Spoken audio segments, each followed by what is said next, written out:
Préparons-nous, frères et sœurs, à célébrer le mystère de l'Eucharistie en reconnaissant que nous avons péché. Le Seigneur vient, le Seigneur vient, préparez-lui le chemin. Le Seigneur vient.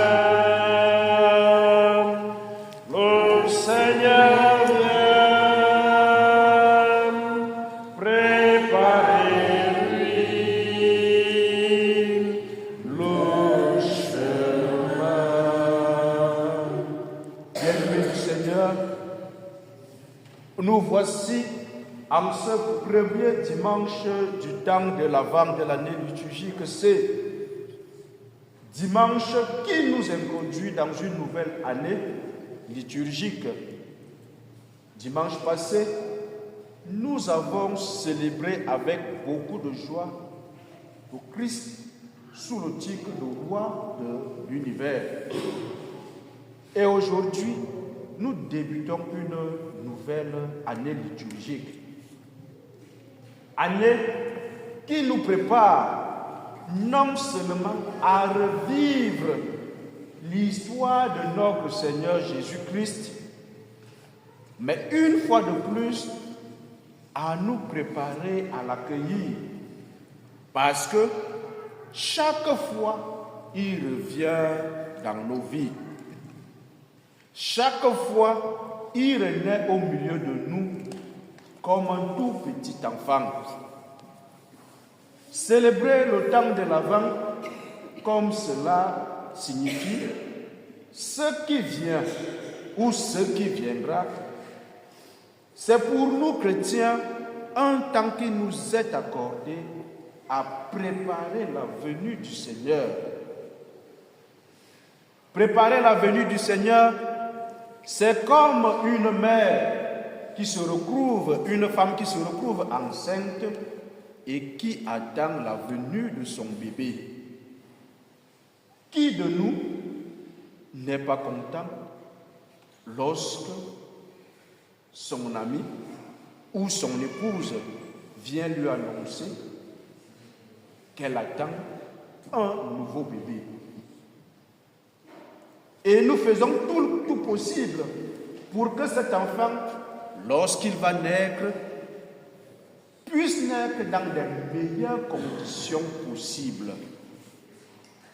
Nous préparons un coucheau pour lui. Nous lui préparons une place dans nos cœurs. Nous lui préparons tout le nécessaire pour qu'il puisse venir retrouver la chaleur humaine dont il aura besoin pour son épanouissement.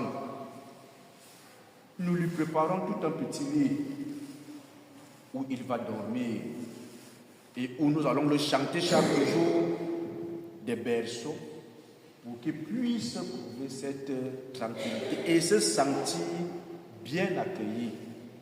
Et c'est la même chose que l'Église fait avec nous durant ce temps de l'Avent qui va durer pendant 4 dimanches. Pourquoi 4 dimanches?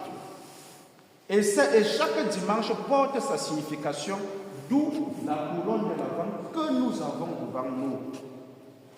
La première bougie que nous avons allumée aujourd'hui signifie l'attente de la venue du Seigneur. Nous attendons le roi des cieux qui doit venir naître. Il est né, il a vécu comme nous et les faits sont là. Nous pouvons le lire comme une histoire parmi tant d'autres histoires, mais une histoire qui a marqué et qui continue à marquer l'univers jusqu'aujourd'hui. Attendre le Seigneur Jésus, c'est préparer le chemin sur lequel il va marcher pour venir à notre rencontre. Et c'est ce que les textes nous ont dit aujourd'hui, partant de la première lecture que nous avons écoutée. Comment préparer la venue du Seigneur? Comment rester dans l'attente de celui-là même qui viendra nous donner la vie? Vous allez me poser la question, est-ce que nous n'avons pas la vie? Nous avons la vie, mais parfois, cette vie-là tourne en boucle au point où nous n'arrivons plus à vivre les meilleures joies possibles. Parce que les joies que nous avons sont comme la rosée du matin. Le matin, il y a de la rosée, mais lorsque le soleil se lève, cette rosée s'évapore et elle n'existe plus. Alors, préparer la venue du Seigneur, c'est être à même d'accueillir cette joie véritable. Préparer la venue du Seigneur, c'est être à même d'avoir un cœur de paix. Pourquoi est-ce que le monde aujourd'hui est transformé? Pourquoi est-ce que le monde aujourd'hui subit tout ce qu'il subit? Pourquoi est-ce que les temps changent? Parce que nous, les hommes, nous n'arrivons plus à avoir la paix de cœur. Et lorsque nous n'avons plus la paix de cœur, nous allons tout faire pour que même les autres n'aient pas cette paix, même de manière inconsciente. Alors, préparer la venue du Seigneur, c'est chercher à avoir cette tranquillité d'esprit. Et c'est ce que Jésus nous dit dans l'Évangile. Parce que nous, les hommes, nous vivons dans la peur. La peur de perdre tout ce que nous avons amassé. La peur de perdre toutes les richesses que nous possédons. La peur de perdre tous les amis que nous avons. La peur de perdre notre famille. Et pour cela, nous n'arrivons plus à être vrais. Vrais envers nous-mêmes, vrais envers les autres. Préparer le chemin du Seigneur, c'est être une personne, un homme ou une femme vraie. Vrai et sincère. Parce que si la sincérité n'habite pas notre cœur, nous n'allons pas accueillir ce sauveur qui vient. Il vient chaque jour et il toque la porte de notre cœur. Est-ce que nous avons le courage de l'ouvrir? Et comment est-ce que nous ouvrons cette porte qu'il toque chaque jour? Parce que le Seigneur appelle chacun de nous par son nom. Le Seigneur ne va jamais m'appeler en passant par l'autre. Il prononce mon nom et c'est à moi de lui répondre ou pas.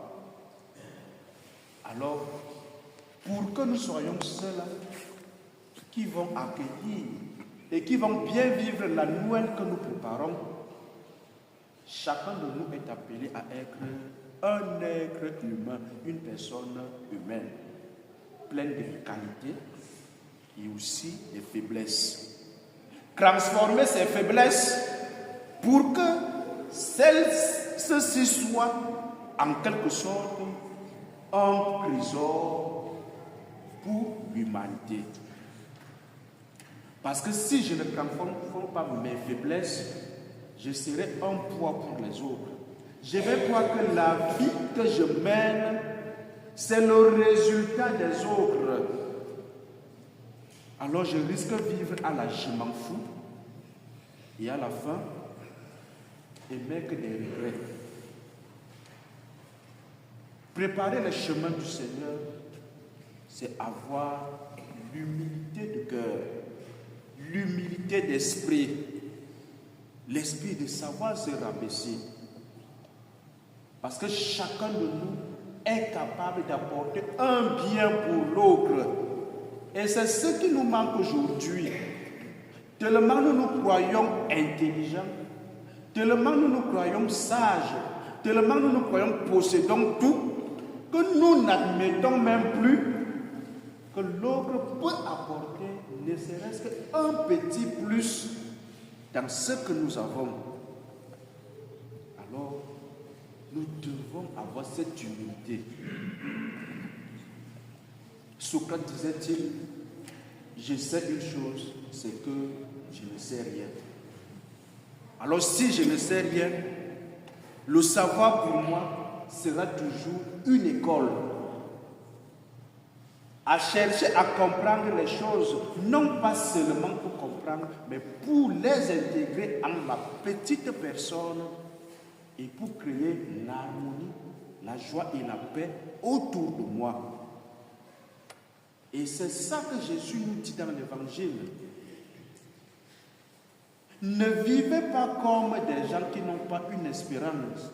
Or, le temps de l'Avent nous prépare et nous invite à l'espérance. Ne vivons pas comme des gloutons, comme ceux-là qui mangent pour manger, comme ceux-là qui boivent pour boire, sans savoir même le pourquoi ils mangent et le pourquoi ils boivent. Alors, et là, nous aurons le sens de notre vie. Nous serons capables de changer ce monde et de donner un visage nouveau à ce monde. Nous serons capables de construire la fraternité qui manque aujourd'hui. Accueillir le Seigneur, c'est ça. Que ce temps de l'Avent soit pour nous un véritable temps qui nous donne cette opportunité de préparer notre cœur, de préparer notre maison, de préparer tout ce dont nous avons besoin pour que l'enfant Jésus, lorsqu'il va naître, il puisse venir trouver cette chaleur et qu'il dépose en chacun de nous ses grâces. Qu'il dépose ce dont nous avons besoin pour notre propre épanouissement, pour l'épanouissement des autres et pour que notre société puisse changer ce visage qu'il a et qu'elle puisse avoir un visage heureux. Que la joie du Christ, que l'amour de notre Dieu, que la paix de Jésus-Christ soit avec vous, soit avec chacun de nous et qu'il nous garde dans sa joie. Amen. Amen.